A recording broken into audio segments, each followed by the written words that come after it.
नमस्ते सभी को। आज मैं आप लोग को एक नई बात पढ़ाऊंगी। बात का नाम है कविता के बहाने। यह एक कविता है, ठीक है, जिसकी कवि है यानी कि इस कविता को रचना करने वाला है कुंवर नारायण जी। कुंवर नारायण जी का ये कविता कक्षा 12वीं कोर्स ए से लिया है, यानी कि कोर्स ए में है, जो कि आपके आरो बाग 2 से है, ठीक है। चलिए हम कविता आरंभ करते हैं।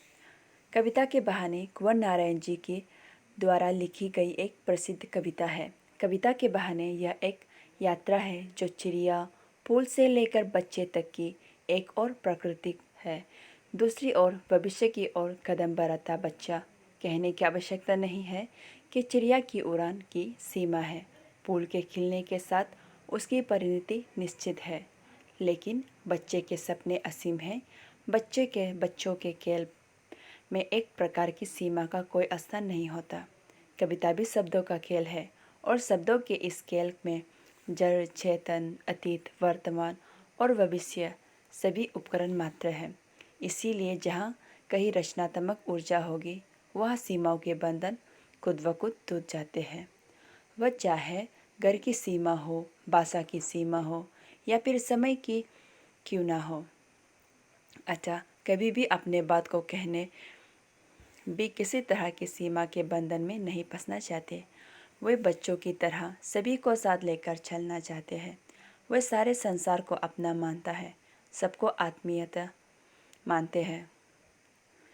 कविता कवि की लेखनी से युगों युगों तक विकास पाती है। अपनी जीवंतता के कारण कविता पाठकों के विचारों को महकाती रहती है। अंत कविता बिना मुरझाए युगों तक खिली हुई महकती रहती है। तो चलिए अब हम कविता आरंभ करते हैं, ठीक है। यहाँ पे आप लोग देखिए, कविता एक उड़ान है चिड़ियों के बहाने। कविता की उड़ान भला चिड़िया क्या जाने, बाहर भीतर इस घर उस घर, कविता के पंख लगा उड़ने के माने, चिड़िया क्या जाने। कवि कहते हैं, आप लोग व्याख्या देखिए, कवि कहते हैं कि कविता कवि की कल्पना की उड़ान की तरह है।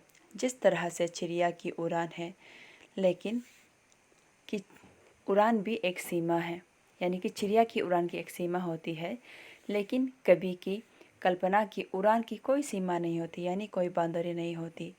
चिड़िया घर के अंदर बाहर उड़ती है, वो एक घर से दूसरे घर तक उड़ती फिरती है, लेकिन चिड़िया उस तरह उड़ान नहीं भर सकती जिस तरह से कविता भरती है। कविता के पंख लगा उड़ने के माने, चिड़िया क्या जानती है कि कविता की उड़ान चिड़िया से बढ़कर है।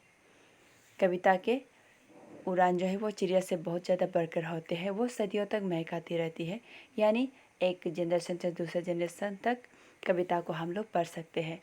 मगर चिड़िया ऐसा नहीं है, उसका एक सीमा होती है, ठीक है। चलिए अब हम लोग आगे बढ़ते हैं। नंबर 2 में देखिए, कविता एक खिलना है फूलों के बहाने।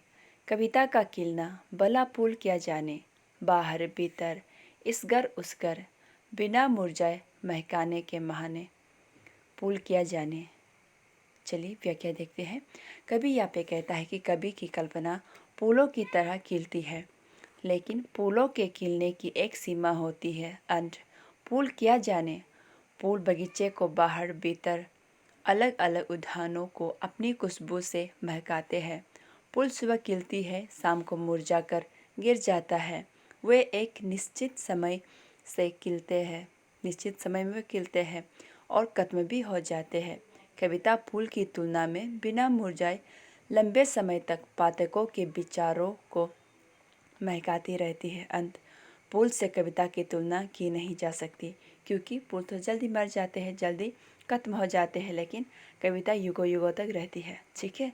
इसीलिए कुंवर नारायण जी ने यानी कि कवि ने कहा है कि भला फूल क्या जाने कविता कैसी है, यानी कि कविता किस तरह से खिलेंगे, किस तरह से वो महकाएंगे, वो फूल नहीं जान सकते, क्योंकि फूल की एक निश्चित सीमा होती है। फूल जल्दी मर जाते हैं, वो 1-2 दिन महकाने के बाद या कुछ समय के बाद, कुछ मंथ या कुछ 10-20 दिनों के या कुछ 1-2 दिन के बाद वो मर जाते हैं। लेकिन कविता कभी मरता नहीं, वो आगे चलते ही रहता है। इसीलिए कवि कहते हैं कि पूल किया जाने कविता के महकाने को। ठीक है, चलिए आगे बढ़ते हैं।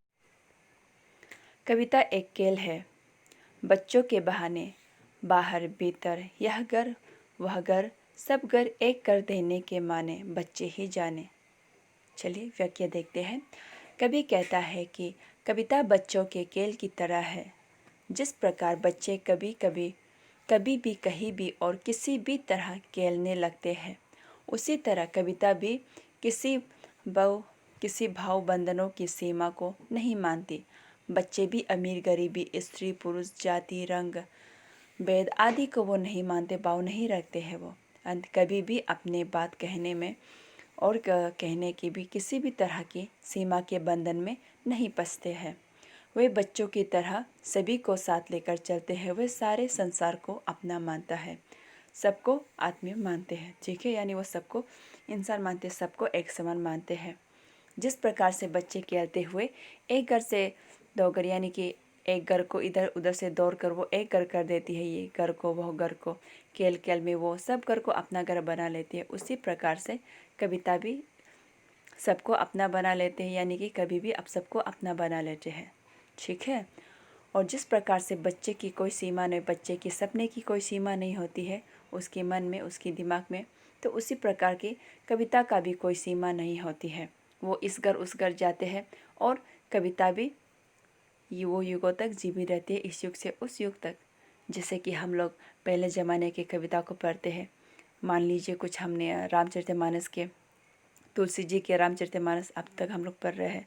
ऐसे बहुत सारी कविता है जो युगों से चली आ रहे हैं, जो 100 साल पुराना है, 1000 साल पुराना है, और हम लोग उसे पढ़ते आ रहे हैं।